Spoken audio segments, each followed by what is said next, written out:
Hi, நான் doctor Aarthi பேசுகிறேன். நான் உங்கள் கன்சல்டன்ட் டெர்மட்டாலஜிஸ்ட். இன்றைக்கி நம்ம பார்க்க போகிற டாபிக் பார்த்தீங்கன்னா ரெய்னி சீசன் அண்ட் அதில் என்ன ஸ்கின் ப்ராப்ளம்ஸ் வரலான்னு பார்க்கலாம். ரெய்னி சீசனில் ஆக்னி வரலாமா? ஒரு நல்ல போண்டா பஜ்ஜி இந்த நல்ல ரெய்னி சீசன் அப்போ உட்காந்து சாப்பிட்டுட்டு சுகர் போட்டு நல்ல ஒரு காஃபியோ டீயோ குடிச்சிட்டே அதை என்ஜாய் பண்ணிகிட்டே இருக்கோம் அப்படின்னா 100% வரலாம். ஸோ ரெய்னி சீசனுக்கும் ஆக்னிக்கும் சம்மந்தம் இருக்கான்னு பார்த்தீங்க அப்படின்னா ஜாஸ்தி ஹியூமிடிட்டினால சம்டைம்ஸ் உங்களுக்கு போரோட கிளாகிங் இருக்கும். அந்த டைமில் பார்த்தீங்கன்னா ஆக்னி பிரேக் அவுட்ஸ் 100% இருக்கலாம். அண்ட் அதோடு சேர்த்துட்டு நீங்கள் இன்அப்ராப்ரியேட் டயட் சாப்பிட்றீங்க, நிறைய ஜங்க் ஃபுட் சாப்பிட்றீங்க, இல்லை டீப் ஃப்ரைட் ஐட்டம்ஸ் சாப்பிட்றீங்க அப்படின்னா 100% உங்களுக்கு ஆக்னி பிரேக் அவுட்ஸ் வரக்கூடிய வாய்ப்புகள் இருக்கும். பட் ரொம்ப காமனான கண்டிஷன்ஸ் என்ன ரெய்னி சீசன் அப்போ?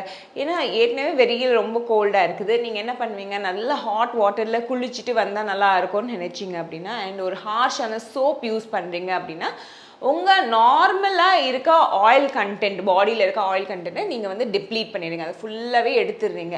அதில் வேறு ஏதாவது ஸ்க்ரப் இல்லை லூஃபா மாதிரி ஏதாவது யூஸ் பண்ணிங்கன்னா இன்னும் ஜாஸ்தி ஸ்கின்னை ட்ரை பண்ணிடுவீங்க. ஸோ இப்போ வெளியில் ஹியூமிடாக இருக்குது, வீட்டுக்குள்ளே நம்ம ஏர் கண்டிஷனில் இருக்கோம், இந்த மாதிரி ஹார்ஷான ஸ்க்ரப்ஸோ ஹார்ஷான சோப் போட்டு நம்ம குளிச்சிருக்கோம் அப்படின்னா ஸ்கின் சூப்பர் ட்ரை ஆகிடும். ஸோ ஃபஸ்ட்டு திங் நம்ம அவாய்ட் பண்ண வேண்டியது ஹார்ஷ் சோப்ஸ், ஸ்க்ரப்ஸ். அதுக்கு பதிலாக we can replace it with very mild body washes and கை தான் இருக்கவே இருக்குது, நீங்கள் அதை வச்சு அப்ளை பண்ணி நீங்கள் குளிச்சிக்க பழகிக்கணும். அண்ட் நெக்ஸ்ட்டு பார்த்தீங்க அப்படின்னா மாய்ஸ்சரைசிங் க்ரீம் ரொம்ப முக்கியமாக இந்த ரெய்னி சீசனில் நம்ம யூஸ் பண்ண வேண்டியது பார்த்திங்கன்னா மாய்ஸ்சரைசிங் க்ரீம்ஸ். ஸோ இது ஒரு நாளைக்கு 2 வாட்டி அப்ளை பண்ணிங்கன்னா ட்ரைனஸ் கம்ப்ளீட்டாக நீங்கள் இல்லாமல் பார்த்துக்கலாம். பட் நிறைய பேர் நான் பார்த்துருக்கேன் மாய்ஸ்சரைசிங் க்ரீம் பதிலாக ஆயில்ஸ் யூஸ் பண்ணுறாங்க. ஆயில்ஸ் பார்த்தீங்க அப்படின்னா most of the oils are vegetable ஆயில்ஸா.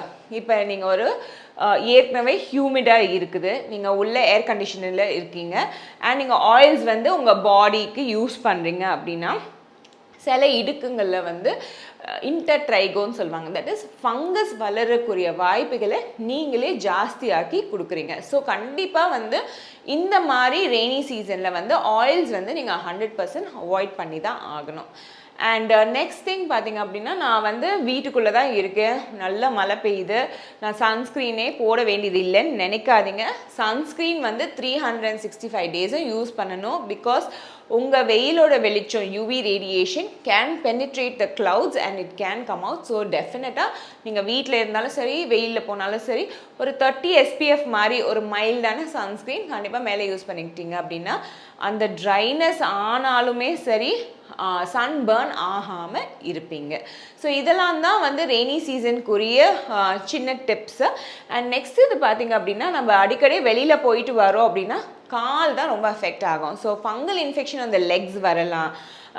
நம்ம ஹுக்வார்ம் இன்ஃபெக்ஷன் சொல்லுவோம். நம்ம ரெய்னி சீசனில் போகும்போது தட் இஸ் டர்ட்டி வாட்டர்லேயே நீங்கள் ரொம்ப நடக்கிறீங்க அப்படின்னா நீங்கள் காலை கழுவாமல் உள்ளே வரக்கூடாது, வீட்டுக்குள்ளே வரக்கூடாது. பிகாஸ் ஹுக்வார்ம் சின்ன சின்ன வேர்ம் இன்ஃபெக்ஷன் உங்கள் ஸ்கின்னில் வரலாம்.